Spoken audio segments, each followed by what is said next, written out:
got you now. I think you're coming on now.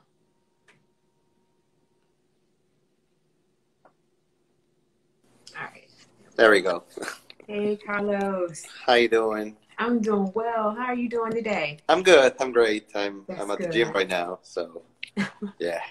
Oh, you're at the gym at Guardian Baltimore. Yeah. I'm Oh, actually at the cool. gym right now. We're like, oh, where can I be quiet and have a Uh-huh. pretty quiet here? So I was like, I went to a restaurant that's a little noisy, and at home I had the kids running around. So I was like, you know what? So I'm gonna get away, go to the gym, and just relax and chill. That's cool. That's cool. Well, thank you so much.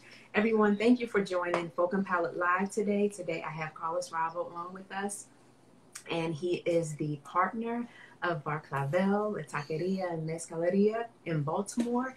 And he's the founder of Guardian Baltimore, a Brazilian jiu-jitsu and yoga gym that he started a couple years back, right, Carlos? Actually, yeah, the project it was an ongoing project for like 2 years. They have one in Oakland, but we get into that. But yeah, probably about 7 months that we opened. 2 months Okay. that we opened. Yeah. Okay. Wonderful, wonderful. So again, thank you so much for just spending the time with us today, Carlos. And we're just gonna chat. And I just want everyone to hear your story. So we're gonna just take it away, right? We're gonna Yeah. awesome. I'm from Mexico. I was born and raised in Mexico, Yeah. like you said, Mm-hmm. and probably people can tell. The north. I was born in Mexico City, but Mm-hmm. we moved to the north of Mexico, where I grew up most of my life. Right. Um, And that's in uh, Sinaloa, right? In yes, Sinaloa? that's in Sinaloa. That's where my mother lives, and that's where I lived probably 14 years of my life, and the other three were at the city of Mexico, where I was born. Right. But my Right. mom took us to Culiacan after the death of my father. So my dad died in 1983 Mm-hmm. on house. They broke into the house, Right. and there was uh, robbery, and he got killed. And my mom was like, "What am I gonna do?" I was Right. like, she also wanted to be on the huge, at the biggest city in the world back in the 80s by herself with Yeah. 2 kids. Because So he says, she was pregnant with you at the time, because this happened in '83, yes. right? Your brother So this was happened like on 6. January 9th, Mm-hmm. and I And was you, born in March 27th. right. Yes.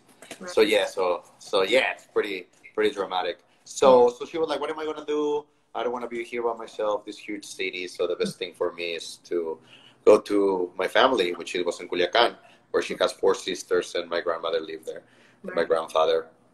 Yeah, because So you she, have like a huge family, like your aunts and your uncles. But before we go there, Carlos, I want to kind of take a step back a little bit, because I think in our lives, and most of our lives, whether or not we realize this or not, there are certain events, there are certain dates, there are certain things that happen that kind of begin a domino effect, or like yeah, start sending us down a certain path, yeah, right?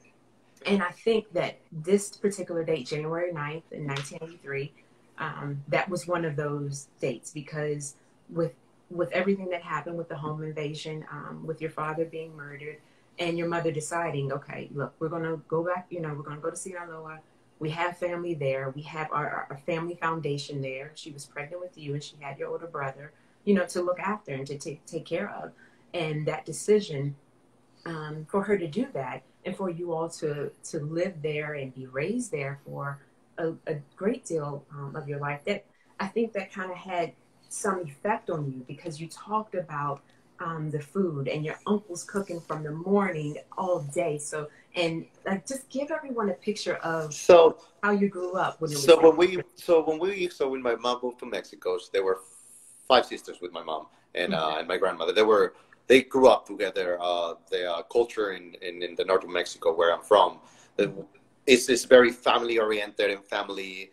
They chill together all day, and they were my whole family on both sides of my grandmother and my grandfather. They were extremely united. I will say they would like to get together and have parties, and that's the same environment that I grew up. When we moved there, after probably 3 years of living in Culiacan, all the sisters decided to buy a Mhm. compound with 5 houses, Right. and each of the sisters was going to take a house. So it was amazing for us, because it was all of my cousins. We were like Yep. living every day, playing outside. He had a little, on the middle, he had a huge parking for all the cars, but each house had a parking lot, so it had like a huge soccer field on the middle of Mm-hmm. concrete, and it had a pool, which we were really lucky to have that, Yeah. and the environment that my uncles, my mom, and my aunts gave us, because it was amazing, and that embrace getting together in the pool, having, like I told you, I remember with all my memories, like one of my best memories, my uncles waking us up.